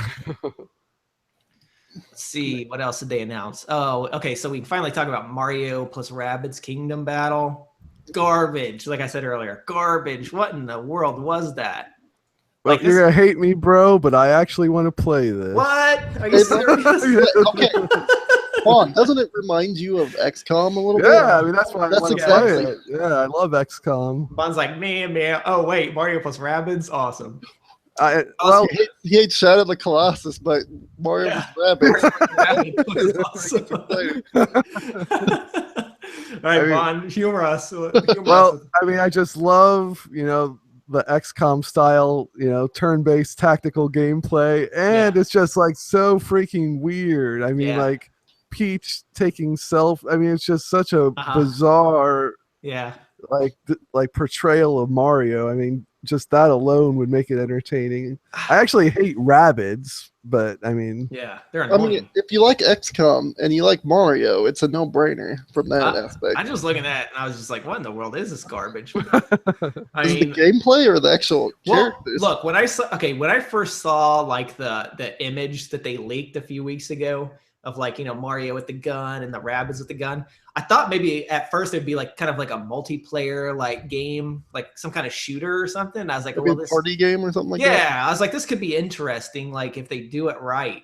And then when I see the footage of it, I'm like, what in the heck is this? It's so confusing. Like, it's bizarre. And like, honestly, like I just thought it was crap. Like, I have no interest whatsoever in that game. But at least it's got one fan in Bond. I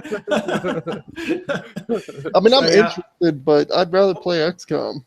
To be honest. Do you remember back in the '90s, Bond, when like Nintendo like released like they had some partnership with who was it? like CDI, like Philips. Philips. All those garbage games came out. That's exactly what I thought about. It was like, dude, this is like the next Mario's Missing or something, That's hilarious. So that was a huge mistake. Do you know some of those games are like crazy valuable now though? Like, because they're so rare. Like some of those CDI games. Mm-hmm.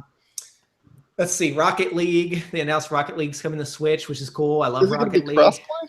Yeah. Oh wow. Yeah, it's gonna be crossplay on Switch, portable. I mean, awesome. So that's pretty exciting. Yeah. I think we're going to start seeing a lot more of these like PC type, like games like that, making crossovers to the Switch. Especially since it's Unreal Engine too. Yeah, especially since it's using like PC architecture, evidently. So, but that also might mean that it's going to be really easy for people to emulate the Switch. It already kind of is. Yeah. So that'll be interesting. At this point, Nintendo should just go ahead and start releasing their games on PC. That'd be great. Smash Brothers on PC. Put it on Steam, damn it. If they put Super Smash Brothers on Steam, it would break the Steam servers. That would make a killing if they did. Oh my gosh. And everyone would buy a PC. All right. So Rocket League, okay, the big one, obviously the elephant in the room for Nintendo was Super Mario Odyssey. Mm-hmm. I have to say, I wasn't very hyped about Super Mario Odyssey. Like, I'm still not sure how I feel about it, but like, I guess I'm a little more hyped about it now. Okay, I'm a lot more hyped about it now. But when I first saw it, I was like, this looks so stupid. Like the real world setting that they had, like that city or whatever that's just kind of looked like New York. Like he's running down the street and there's like people in business suits walking around. I was like, what in the world is this? It looks so bizarre. And after seeing gameplay and like the new trailer of it, I'm still like, oh my God, this looks so bizarre. But like, it looks cool. Like, I don't know. It looks really weird. Like it definitely doesn't look like anything that I've ever seen like in a Mario game before. Actually, it kind of reminds me of Super Mario Sunshine a little bit. Yeah, it kind of has like a Sunshine 64 feel as far as gameplay, but like the setting's so weird and like even like, okay, the big mechanic for this game is that evidently Mario, do you see Mario's hat is like alive now? It's like a character called Cappy. Cappy. Yeah, stays Cappy. So I don't know what the deal is with that. Like if like his hat somehow is possessed by like some kind of like creature or what, but he can actually use it like not only as a weapon, like throwing it around, killing enemies, he can actually use it as a platform so he can throw it out in front of him and jump on it. And then like, to go further distances, but he also can possess enemies with the hat. Did you see that? Yeah, like I can ride bullet bills and stuff. It looks weird. Like it looks cool, but it's just so bizarre, That being said, it looks beautiful. Like, like I saw a gameplay of like this desert world or whatever, and it kind of looked like it was kind of going for like a, what do you call that? Like the Day of the Dead, like a Aztec or like the Mexican Day of the Dead festival feel. And it looks really good. Like the graphics look fantastic. But it's just, I don't know, it's so weird. Like, I don't know how I feel about it at this point. Like, obviously I'm excited because it's more Super Mario, but it's so weird that I just am kind of like on the fence about it. But at the end of the day, we all know that Nintendo never lets us down when it comes to Mario. Like the games may be different, but they're good games, right? Yeah. I mean, I thought it looked pretty amazing. I thought, I love like the hat mechanic kind of reminded me a little bit of like the suits like in Mario 3. And then like I don't know if you saw the gameplay footage of like in the desert world where Mario can kind of drop into like that mural in the background and it becomes like 2D old school Mario. That was cool. Yeah.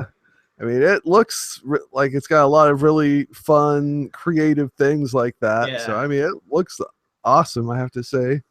Yeah, like I said, I think I said a couple of weeks ago that like, I've never been a huge fan of the 3D Marios. Like they're fun games, but like there's just something about them that like is so different from like the games that I grew up with as far as like, the first 4 Mario games, like Mario 1, 2, 3, and then Super Mario World. Like that's to me Mario. Yeah. But a couple years ago, they released a game called Super Mario 3D World, and I talked a little bit about that. But like that to me was like the true successor to like Mario 3 and Super Mario World, right? Yeah. This is kind of off in that like weird like alternate universe, I guess, of like Mario 64 and Sunshine, like Dakota said. Mm-hmm. But I'm intrigued. I'm not gonna lie. Like it's definitely gonna be probably a day one purchase for me just to kind of see what the heck's going on with it. Yeah. So. But it looks cool. Yeah, definitely. I went from like, oh my God, this real world setting to, this looks kind of neat. So yeah. Metroid 2 remake for the 3DS looks awesome. Did you see that? Oh, I didn't see that. I love Metroid 2. Yeah, they're remaking Metroid 2 for the 3DS, and it looks fantastic. Like, obviously it's got like, updated graphics and everything. And I think it's not like a true, like, like it's not just remastered. It's like literally like a complete remake. So, they probably have added to it quite a bit. Yeah, that sounds great. Like that's probably my all-time favorite Metroid game. Yeah. I remember, burning out a lot of batteries playing that one. So. On the good old Game Boy. Yeah. But that looks cool. And of course, like I said, they have those really awesome amiibos that are coming out with it. So I'm pretty hyped for those. Like I haven't been excited for an amiibo in a while. While we're on the topic of the Switch, that like platform thing that announced E3 where you could download it onto your Switch and stream your PC games or download it on your console. Oh yeah. I didn't really read too much into that. You want to kind of explain that? Basically, it's just like a program, kind of like an app that you'll download through an app store or whatever. I don't know what Switch uses for that, but you connect it via Wi-Fi at first, and then you can stream your PC games no matter where you're at, as long as you're connected to the Wi-Fi. Yeah, they kind of had something like that for the PS Vita, where you could like stream your PS4 to your PS Vita, and you could play anywhere in your house, which is kind of cool. I think this one was announced at the PC showing, which I didn't pay much attention because it's mostly Intel stuff and parts. But yeah, that was announced. But yeah, it's pretty cool. It's basically it makes the Switch even more valuable to go buy because now you can play your PC on the go. Yeah, that is awesome. Like I said, look, I know the screen's not full HD, but I don't know if have you guys ever seen a Switch yet in person? Yeah, they're not bad. Yeah, the screen is beautiful. It's big and the quality of it's really good. It's not full 1080p, but it still looks really beautiful. So I could definitely see it being a good good device for playing other games on. If you could stream other stuff to it. Now, I'm not sure how the controls will work out, but hey. Guess we'll find out. And lastly, the last game I had for Nintendo, was this one I'm not really a big fan of, but I know a lot of people are excited about is Mario and Luigi Superstar Saga is getting a remake for 3DS. So that's pretty cool, for people who are a fan of that. I thought it was a good game.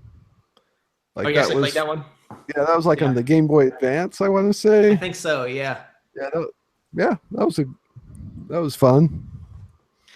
You're leaving out the biggest Nintendo news, though, bro. The Pokemon RPG being developed for the Switch. Oh yeah, of course. Yeah, okay. I was about to bring that up, but yeah. Yeah, that is a huge news. So, go ahead, Bon. Oh, well, I mean, there's not a whole lot to say about it. They didn't really show any footage or anything. They just said a Pokemon RPG is in development for the Switch. So. Yeah, a lot of people were really disappointed because they were expecting Nintendo to announce a new RPG the other day, and instead they got a port of Pokken Tournament.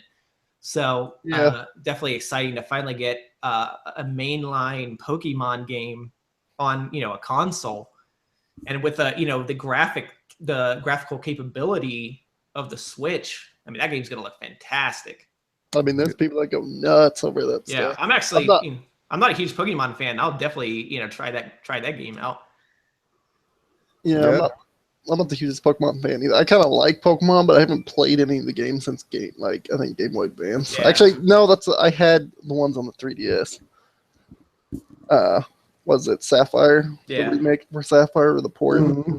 But I've always looked at the Pokemon games and been like, man, just imagine the potential of, if they had a powerful console behind it to do a more realistic graphics Pokemon, I guess, a more next gen Pokemon. So that'd be really cool with the capabilities of the Switch. So I'm pretty, that should be exciting. Yeah, and Pokemon's a system seller. Yeah. Oh yeah. That's why, I think that's further proof, honestly, that Nintendo isn't going to be coming out with another handheld. The Switch is going to be their combined efforts between handheld and console, which is a good thing because I feel especially with the Wii U, the Wii U was very underrepresented by Nintendo. They didn't release, of course, they didn't sell that well, so they didn't produce enough games for it. But the 3DS is always getting good stuff, Yeah. So, combining all their efforts from their portable, their development teams that are working on portable games and console games into one, focusing on one system. I mean, this could be the greatest Nintendo generation of all time. Yeah, could be. Could very well be. So, I guess we'll see. But that's pretty much it. I think we pretty much covered just about everything. I mean, we didn't cover every single game, but I tried to cover all the big ones, and at least the big ones that everyone was really hyped for. Was there any standout moments from the show? I mean, guys, I guess lastly. I mean, go ahead, Bob. I was just gonna say, I mean, nothing. I mean, there weren't really any huge surprises, so I mean, I wouldn't say any really huge standouts, but I mean, all three of them had a pretty strong showing, I have to say. Even Microsoft had their moments. Yeah. Dakota, what about you? I mean, for me, E3 just kind of fell flat. It felt kind of mediocre. while watching it, I got excited and all that, but sitting back Yeah. and thinking about it, I'm like, Yeah, there really wasn't a lot. Like nothing I want to remember here from. Yeah. Like the only thing that I really cared about, and like I said, that was my showcase game of E3 would be Sea of Thieves. Yeah, I agree with you totally. I was gonna say the same thing. Like for me, the standout thing there was either Sea of Thieves or oh god, Days Gone. yeah, Days Gone. Yeah. I mean, those were the two like standout games that I walked away from like extremely hyped for. And then of course, well, Mario. I think the new Mario looks really good too. But other than that, I mean, everything else was just kind of It just didn't seem as good as previous. It was just sequel after sequel or remake or and there wasn't another like new IPs or anything like that to really get excited about. And a lot of analysts have kind of said that we've kind of hit the like mid-generation slump, and so maybe that's true. Yeah, that's true. I think as far as energy at this point, like it seems like the PlayStation 4 and the Xbox are kind of winding down, but I feel like there's a lot of like optimism and energy behind the Switch at this point. Yeah, definitely. So it's kind of interesting to see what the future holds for that. I think next year, what I would like to see for next year's E3 is an announcement for next gen consoles. I'd like to, E3 2018. I want to hear PlayStation 5 is coming this fall, and it's got to be a powerhouse, obviously. Like that Xbox One X is a powerful console. It's gonna have to be quite a bit more powerful than that. And once again, I in retrospect, I think Microsoft made a huge mistake. Yeah. Do you think that if Sony releases that they'll have Xbox will put the effort into making a console to compete right off the bat? Or that's the thing is like they kind of shot themselves in the foot. Yeah, but maybe it's not a bad idea because in the long run, okay, you're gonna have Sony who has the PS5 coming out, and then in the middle of their cycle, you're gonna have Xbox coming out. Yeah, that would be a mess. Yeah, that would be a mess. That would totally hose everything. But I've also predicted that Microsoft's not going to be around for more than maybe a generation or two more. So then again, they might win next gen. Who knows? I don't know. Maybe. I mean, you guys were sitting there saying that the Nintendo Wii was going to be like the groundbreaking console that would totally stop. We were saying, it was the PlayStation. Yeah, well, it was the PlayStation. Yeah. The PlayStation was pretty groundbreaking, but yeah, we predicted that was going to dominate. And actually, Microsoft and Nintendo, obviously Nintendo, we kind of crapped on Nintendo back then. It was like, oh, the Wii's going to fail, and sure enough, it became like one of the most best-selling consoles of all time. So we'll never know, really. Yeah, you're right. And this gen, I think everyone expected this gen for Xbox to do really well, and it's Sony kind of pulled ahead. Obviously, last gen, Sony made the mistake of coming out with some crazy overpriced console, and not focusing on the games, but focusing on power. And that's kind of what Microsoft's doing now. Is like, we don't have any good games, so we're going to try to persuade you to buy an even more expensive console. And what might happen is Sony makes an underpowered console next time, and then focuses too much on the games. It's going to be interesting to see what effects, since we're talking about this, I mean, this could be a whole another podcast, but I'll just say this. It's going to be interesting to see how the Switch, like what impact that has on the next they're generation. the wild card. Yeah. Yeah. I mean, who knows? Maybe Sony will come out with a handheld console. The Vita 2. That plugs into the, the TV, like. Yeah, it's possible. Yeah. Because Nintendo is, like I've always said, Nintendo at the end of the day innovates, Mm-hmm. like unlike anyone else, like any other console or any other manufacturer. Like when you think about it, every console they've ever come out with is unique in some way. And like when you think about PlayStation and you think about Xbox, I mean, they're just boxes, they're just more powerful boxes every generation. But like Nintendo always tries to do something different, which is one thing that I think people respect about them. And it's not always, like with the Wiimotes and stuff, it's not necessarily always, necessarily a huge advancement, but at least it changes the way you think about playing games, Yep. So, and even with the Switch, I mean, like the Switch, the Joy-Cons are essentially Wii Boats, just smaller versions. So that technology is not quite dead yet. It's still there. And this game that comes out Friday, ARMS, for the Switch, is basically, a boxing game that utilizes the motion controls. So they haven't quite given up on that yet.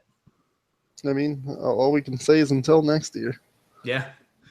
Yeah, that's pretty much how I'm going to end the show, guys. So until next year, we'll do our coverage for E3 then. But of course, next week we'll be back for another Geeksation podcast. So we'll see you guys then. Appreciate you guys tuning in. Peace out.